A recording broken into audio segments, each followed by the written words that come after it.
하도록 하겠습니다.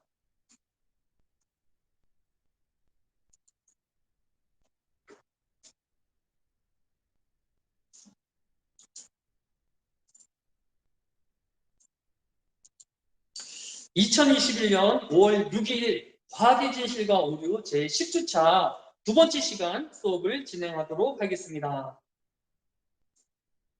두 번째 시간 내용은 교재 16장 혁명을 일으키다 갈릴레이와 듀크 브루헤이의 천문학에 대해서 살펴보도록 하겠습니다.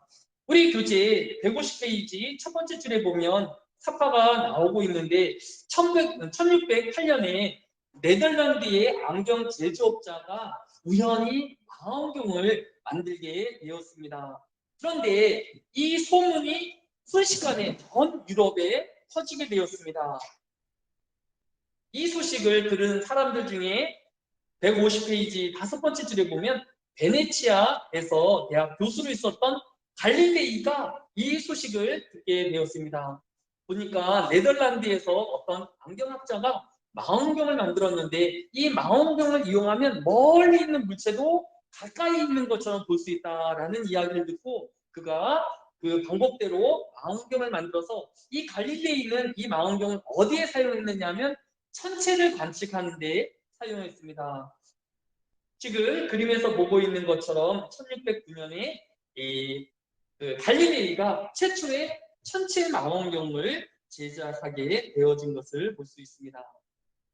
그런데 이 갈릴레이가 망원경을 통해서 천체를 발견했던 이유는 무엇이냐 하면 망원경을 통해서 보면 이 우주에 떠 있는 그 별들이 달의 더욱더 아름다운 면들을 보게 될 것이다라고 기대했기 때문입니다. 왜냐하면 천상의 세계는 이 지구상의 여러 불완전함이나 또 어떤 모순이나 이런 것보다는 완벽한 세상을 이루고 있을 것이다라고 생각했기 때문이에요. 그런데 막상 달을 이 천체 망원경을 통해서 보니까 지금 사진에서 보는 것처럼 황량하고 또 이런 삭막한 모습만 있는 것을 보고 갈릴레이가 충격을 받았습니다. 아니, 천상의 세계는 가장 완벽하고 이상적인 세계일 줄 알았는데 아니, 천상의 세계가 지구만도 못한 거예요. 지구보다도 더 이렇게 조화롭거나 또 푸르거나 한 것도 아니고 너무도 풀 한 폭이 없는 이런 것인 것을 보고 너무도 큰 충격을 받았습니다. 그리고 또 갈릴레이는 우리 교재 151페이지 밑에서 네 번째 줄에 보니까 1613년에 태양의 흑점에 관한 서한이라는 것을 기록하였는데 이 갈릴레이가 태양을 관측해봤어요. 그랬더니 태양의 흑점이 조금씩 이동한다라는 것을 발견하게 되었습니다. 뭐 달이야 뭐 이렇게 또 지구 뒤를 도는 거니까 뭐 그렇게 중요하지 생각하지 않았지만 태양 같은 경우에는 정말 모든 사람들에게 어떤 큰 지주와 같은 그런 별이잖아요. 큰 별. 그런데 이 가장 완벽하다고 생각했던 태양도 흑점이 움직이는 거예요. 흑점이 움직인다는 말은 무엇일까요? 태양이 가만히 있는 것이 아니라 움직인다는 거죠. 자전을 한다는 거죠. 하기 때문에 흑점이 움직이는 게 보이니까 아니 이 모든 것의 중심이라고 생각하였던 태양마저도 움직이고 회전하고 변화한다라는 것을 생각하고 너무 큰 충격을 받았습니다. 그리고 이 152페이지 밑에서 네 번째 줄에 보면 1632년에 갈릴레이가 쓴 두 가지 우주체계에 관한 대화, 즉 진화론과 창조론에 대한 이야기죠. 그래서 이 성동설을 주장하였던 코페르니쿠스가 옳았다라는 것을 갈릴레이도 인정할 수밖에 없게 되었다라는 것입니다.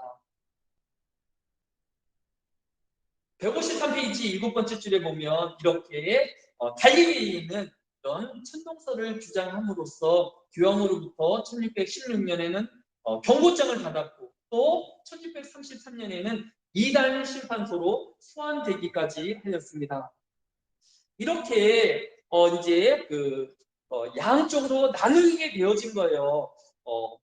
지동설을 주장하는 사람들과 또 천동설을 주장하는 이런 사람들이 있어서 이 사회가 되게 혼란스러워진 거예요. 그래서 이 중에서 이 브라헤라는 이 천문학자는 이렇게 싸울 것이 아니라 이 중재안을 한번 만들어 보자라고 생각해서 그거 어떤 중재안을 내놓았냐 하면 이 브레아헤는 5행성은 태양을 중심으로 회전하고 태양과 다른 지구 둘레를 회전한다라고 하는 이런 제3의 학설을 내놓았습니다. 그래서 이 양쪽에 어떤 이제 지금 지동설의 그런 모순점하고 청동설의 모순점들을 중첩하여서 이런 제3의 제안을 정충안을 내놓기도 하였습니다. 그런데 오히려 더 큰 문제만 발생할 수밖에 없게 되어지겠죠. 결국은 점점 천동설이 이렇게 지동설이 이제 점점 사람들에게 인정을 받기 시작하게 되었습니다. 우리 교재 157페이지 세 번째 줄에 보면 더 이제 사람들에게 충격적이었던 것은 초신성별의 발견이었습니다. 초신성별은 어떤 거죠? 이게 별도 처음에 생성되어지고 점점 노화의 과정을 거쳐서 소멸되어져 가는데 이 별의 맨 마지막 단계가 초신성 별의 단계예요. 이걸 보면서 이 천문학자들은 별은 영원할 줄 알았는데 별도 소멸되어지는구나. 별도 이렇게 생성이 되어지고 성장하다가 소멸되어지는구나. 천상계도 이상적인 세상이 아니라 결국 그 천상계도 죽음이 또 소멸이 있는 세상이구나라는 것을 이제 발견하게 되었다라는 것입니다. 그리고 우리가 여러 번 살펴보았던 것처럼 157페이지 7번째 줄에 1577년에 태성의 출몰을 통하여서 이 태성이 천구를 가로지르면서 이렇게 운행하는 보면서 이것이 이 천구가 존재하지 않는 것이다라는 그런 확연을 갖게 되어진 것을 이제 볼 수 있습니다. 자, 이렇게 157페이지 밑에서 7번째 줄에 보면 이렇게 중재안을 내기도 하였고 또 오랜 천문학자인 브레아헤는 그의 조수로 독일의 천문학자인 요하네스 케플러를 그가 제자로 받아들이게 되었습니다. 그런데 이 케플러를 제자로 받아들인 얼마 후에 이 브라헤는 이제 죽게 되어집니다. 그러니까 이 케플러가 이 브라헤가 오랜 시간 동안 연구하고 기록했던 모든 연구적을 다 이제 자기가 이제 손에 넣게 되어진 거예요. 그리고 이제 면밀히 이 자신의 스승의 관측 기록들을 살펴보다 보니까 몇 가지 좀 이상한 점이 발견되었습니다. 우리 교재 157페이지 밑에서 네 번째 줄에 보니까 브라헤의 관측 기록과 실제 관측 사이에 불일치하는 것을 발견하였습니다. 우리가 그 전에는 천체가 원운동을 한다라고 생각되어졌는데 자기가 직접 관측해 보니까 천체는 원운동을 하는 것이 아니라 타원운동을 한다라는 것을 발견하게 되었습니다. 그래서 158페이지 네 번째 줄에 보면 케플러는 행성의 궤도를 타원으로 보는 것이 적합하다라는 것을 발견하게 되었습니다. 이러한 사실들을 바탕으로 해서 159페이지 네 번째 줄에 보면 케플러가 발견한 이 세 개의 법칙은 훗날 뉴턴의 만유인력으로부터 천체 운동을 설명하는데 결정적인 역할을 하게 되어집니다. 우리가 알고 있는 케플러의 법칙은 타원 궤도의 법칙, 면적의 법칙, 또 주기의 법칙으로 우리가 정리되어진 것을 볼 수 있습니다. 자, 우리 15장을 통해서 우리가 알 수 있는 것은 이 갈릴레이가 처음부터 이렇게 천문설을 이야기한 것이 아니라 네덜란드의 한 안경학자가 이렇게 망원경을 만든 것을 자신도 천체 관측력인 망원경을 통하여서 직접 관측해 보니까 여기에 자신이 알고 있던 사실과 다르다는 것을 알았던 것처럼 또 브라헤가 이렇게 업적을 남긴 것을 그의 제자인 이 케플러가 실제 비교해 봄으로써 그가 오랜 시간 들여야 했던 그런 경험들을 이렇게 짧은 시간 동안 관측을 하고 새로운 주장들을 내어놓을 수 있었던 것을 볼 수 있습니다. 자, 한마디로 얘기해서 한 사람만 있었다라고 하면 과학은 발달하지 못했을 것입니다. 우리가 왜 다음 시간부터 팀 과제를 해야 한다고요? 앞으로 미래는 이렇게 여러 과학자들이 서로의 연구에 영향을 미치고 또 변화를 일으키는 것처럼 여러분이 팀원들끼리 또 이런 도움을 주고 또 시너지 효과를 일으킬 수 있는 그런 훈련과 연습을 하기 위한 과정일 수 있을 것입니다. 마지막으로 여러분과 함께 나눌 것은 이 팀 과제의 필요성입니다. 팀 과제는 팀 구성원들의 긴밀한 소통과 집단적인 사고의 과정을 통해 팀원 개개인의 능력을 합한 역량을 능가하는 지혜와 역량을 가지게 하는 시너지 효과를 나타내게 하기 위해서입니다. 팀 과제는 팀원들의 분업 및 소통 능력과 문제 해결 능력을 향상시켜 조직의 효율을 높이려는 교수 학습의 기법입니다. 따라서 팀 과제에서 중요한 것은 팀 구성원 모두가 주어진 과제에 대한 명확한 이해와 방향을 공유해야 한다는 것입니다. 우리나라에서 여러 교육의 방법 중에서 좀 단점이 있다라고 하면 우리나라의 교육은 교수자 중심으로 수업이 이루어지고 있다는 것입니다. 우리 초등학교와 중학교, 고등학교가 대부분 이렇게 교수자 중심으로 수업이 진행되어지고 있는데 이렇게 교수자 중심의 수업이 진행되어지면 첫 번째로 수업 현장에서 대다수의 학생들이 방치되어지는 문제점을 갖고 있습니다. 두 번째는 학생들이 수동적이게 되어지는 단점이 있습니다. 세 번째는 학생들 사이에 상호 과정이 없는 그런 문제점들이 있는 것을 볼 수 있습니다. 그래서 이러한 단점들을 보완하는 수업 방법이 바로 협동학습이라고 볼 수 있습니다. 우리가 협동학습은 협력학습, 또 협동학습 여러 가지로 부르는데 우리 수업 시간에는 이제 협동학습으로 우리가 통일해서 부르도록 하겠습니다. 자, 협동학습 모델에는 이제 앞으로 여러분이 14주차에 이제 팀 과제로 제출하는데 이 협동학습의 모듈에는 크게 세 가지 모형이 있어요. 첫 번째는 모듈별 성취 분배 방식이 있어요. 이건 뭐냐면 팀원들이 각각 과제를 수행해요. 그래서 각 팀원들의 점수를 더해 50점, 60점, 70점, 80점을 다 더해서 그 점수로 팀원의 점수를 정하는 거예요. 그러면 문제점이 뭐냐 하면 어떤 팀은 좀 역량이 뛰어난 사람들이 모여있는 팀이 있고 어떤 팀들은 좀 역량이 조금 부족한 팀들이 모여지면 어떻게 되겠습니까? 그냥 처음에 구성한 팀이 그냥 계속 1등 할 거고 좀 팀 구성이 잘못된 팀은 그냥 계속 꼴찌를 하는 이런 일이 생기겠죠. 그것을 방지하기 위해서 이 모든별 성취 분배 방식은 어떻게 진행하냐면 처음 시작할 때에 과제를 한번 내요. 그래서 이 팀의 총점을 또 각 팀의 총점을 더해요. 그리고 맨 마지막에 과제를 수행한 다음에 이 총점으로 우선순위를 매기는 게 아니라 처음에 했을 때의 점수하고 맨 마지막의 점수에 그 변화의 폭을 보는 거예요. 맨 처음에 점수가 50점이었는데 맨 마지막에 100점이면 50점만큼의 성취가 늘어난 거죠. 그리고 이쪽은 다른 팀이에요. 처음에 100점이었어.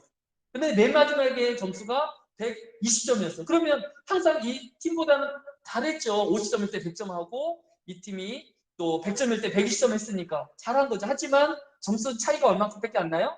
20점밖에 안 나는 거죠. 그러니까 이 팀보다는 이 100점의 그 향상을 보인 이 팀이 더 뛰어난 팀으로 이렇게 보는 방법이 뭐라고요? 모든별 성취 분배의 방식입니다. 두 번째는 팀 게임 토너멘트 방식이 있는데 이것은 각 팀의 1등, 2등, 3등, 4등 이렇게 점수로 그 팀원들을 나누고 그 다음에 같은 점수를 받은 같은 이제 두 번째 점수를 맡은 사람, 세 번째 점수를 맡은 사람, 네 번째 점수를 맡은 사람들끼리 비교하는 거예요. 각 팀의 1번 팀은 1번끼리, 2번 팀은 2번끼리 이렇게 비교해서 가장 높은 점수를 받은 팀이 승리하는 방법이 팀 게임 토너먼트의 협동학습 모형입니다.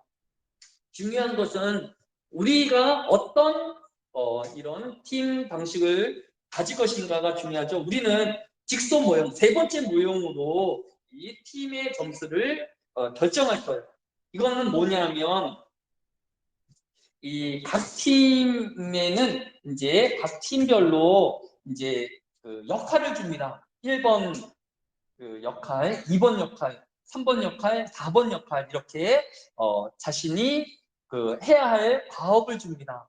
그다음에 두 번째는 이 각 팀에서 같은 역할을 맡은 사람들을 이제 다시 모아요. 이것은 뭐라 그러냐? 전문가 모임이라고 해요. 아까 얘기했을 때 이게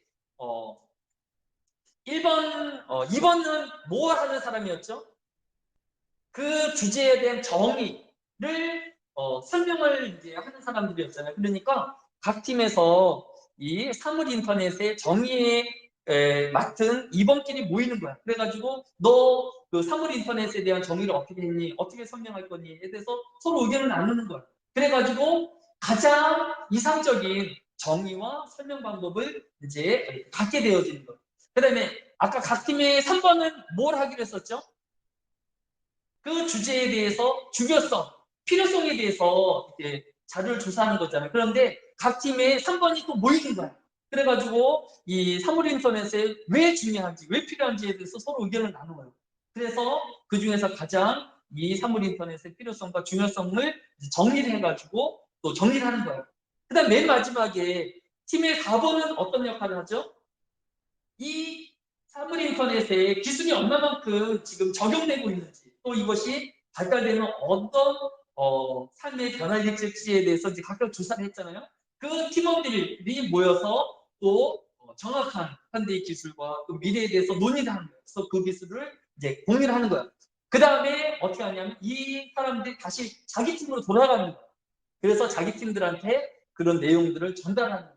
그러니까 이 직소 모형은 처음에는 각자 진행을 하고 그 다음에 이 자기 팀이 아니죠. 전문가 팀 그룹이 모여서 같은 주제로 회의를 해요.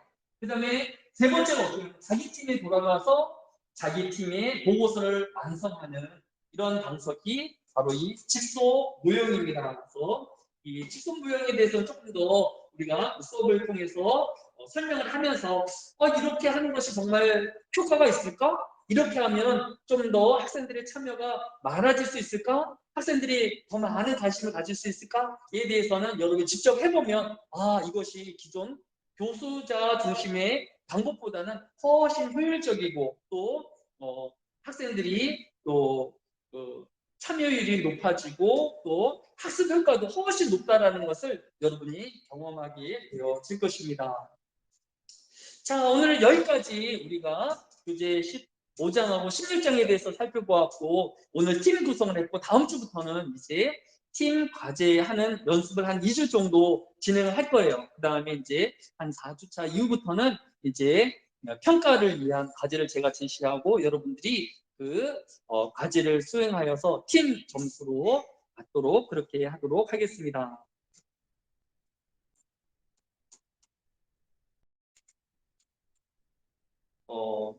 좀 의견을 나누겠습니다. 자, 우리 조편성 하는 방법은 세 가지인데 첫 번째는 랜덤으로, 두 번째는 우리 워크샵 수업에 참여한 순서대로,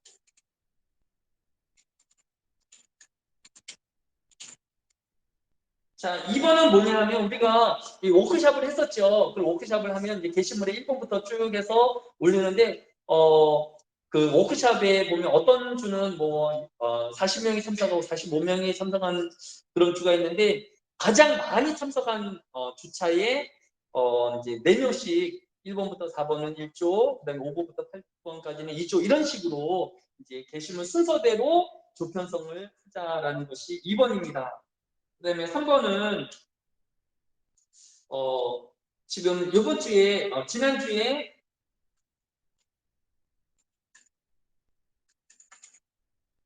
이제 전자도서관 이용하기를 하였는데 제가 보니까 이제 그 이후에는 어제 많이 참석을 했는데 월요일까지는 한 10명 정도, 12명 정도가 가업을 한 것 같아요. 그래서 이 선두주자인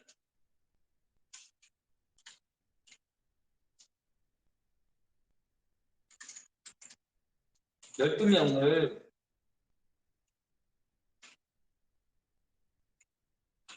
중심으로 여러분들이 이제 여러분이 이제 그 지난주에 이제 워크숍 한 것을 이제 보고 읽어보는 거야. 그래서 자신이 가장 마음에 드는 이제 이 12명이 이제 팀장급이 되는 거죠. 그래서 그 사람 밑에다가 나는 이 사람하고 같은 조가 될 거야라고 답글을 들면 뭐 4명이 이제 되어지면 그게 이제 그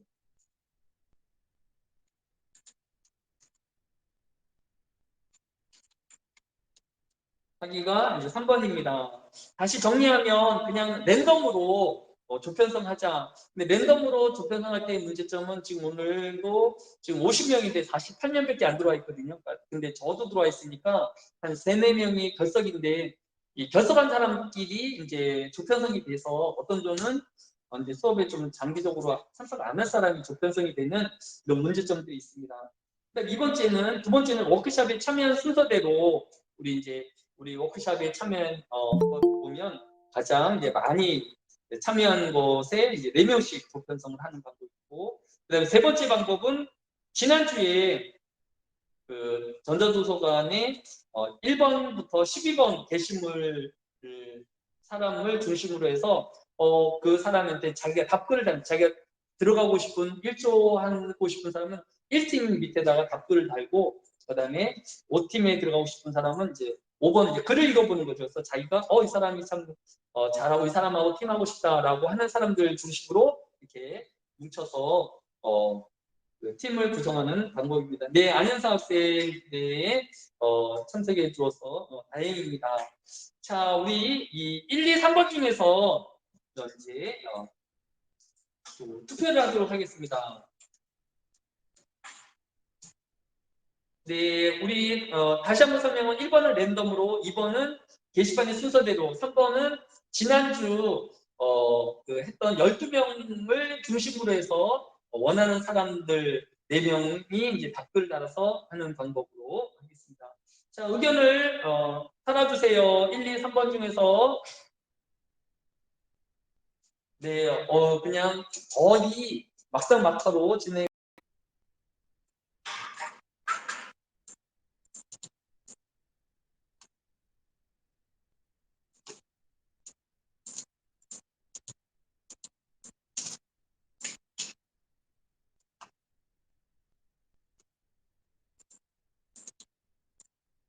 네, 조편성이 됐습니다. 여러분이 투표하는 결과로 우리가 총 12개 팀으로 했는데 인원이 남기 때문에 1팀하고 2팀은 5명이고 나머지 팀은 4명씩으로 조편성이 되었습니다. 그래서 제가 오늘 집에 가서 이 옆에다가 여러분이 서로 연락할 수 있도록 전화번호를 이렇게 추가로 달고, 이 전화번호를 여러분이 이제 뭐 그걸 가지고 이제 뭐 카톡으로 묻던지 하고, 제가 여러분 정보를 위해서 토요일 날에는 다시 이것을 전화번호는 지우도록 하겠습니다. 오늘부터 토요일까지는 놔두고 토요일 날 자정에 여러분 주소는 전화번호 다시 삭제하도록 하겠습니다.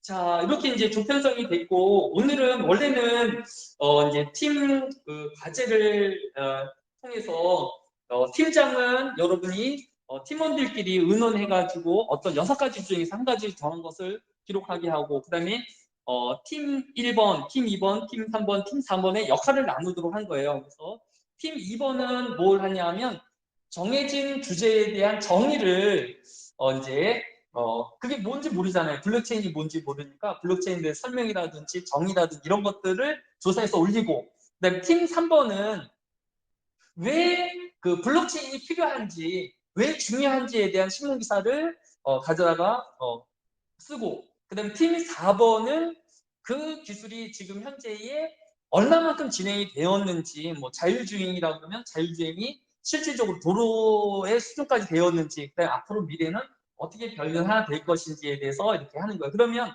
이 과제를 동시에 진행하면 여러분은 한 과제만 해도 그 팀이 전체적으로 되어주면 팀이 어떻게 팀을 구성했는지, 그 주제에 어떤 내용들인지, 정의가 어떻게 되어지고 어떤 내용인지, 그 다음에 왜 필요한지, 왜 중요한지, 그 다음에 현재 수준이 어떤지가 그냥 바로 하나의 보고서가 바로 생성이 되어지는 거죠. 이게 시너지 효과죠. 안 그랬으면 여러분이 4배의 힘이 들어질 일을 이렇게 한 번에 할 수 있는 거죠. 그런데 지금 여러분이 이제 팀들 간에 아직 소통도 안 되기 때문에 오늘은 제가 과제를 지금 방금 바꿨어요. 어떻게 하냐면 여러분들이 이 워크숍을 해서 제목에다가는 이 앞에 6가지 이제 4차 혁명 시대에 6가지 있는데 사물 인터넷, 두 번째는 빅데이터, 세 번째는 블록체인, 네 번째는 3D 프린터, 다섯 번째는 자율주행 자동차, 여섯 번째는 인공지능. 이 6개의 주제가 있는데 제목에다가는 여러분의 그 이름하고 학번을 쓴 다음에 6개 중에서 자신이 관심 있는 그 주제를 쓰는 거예요. 그리고 그 내용에다가는 이 중에서 한 가지만 이 블록체인에 대한 정의를 써도 괜찮고 필요성이나 중요성, 그다음에 현재 기술 수준이나 미래에 대한 전망 중 어느 것이나 이제 신문 기사를 검색해가지고 붙여넣기 하면 이 워크숍이 되어지는 것입니다. 왜 이걸 필요하냐면 여러분이 이제 오늘 지나면 이제 팀원들끼리 우리가 무슨 주제에 대해서 논의할까 이렇게 논의할 거잖아요.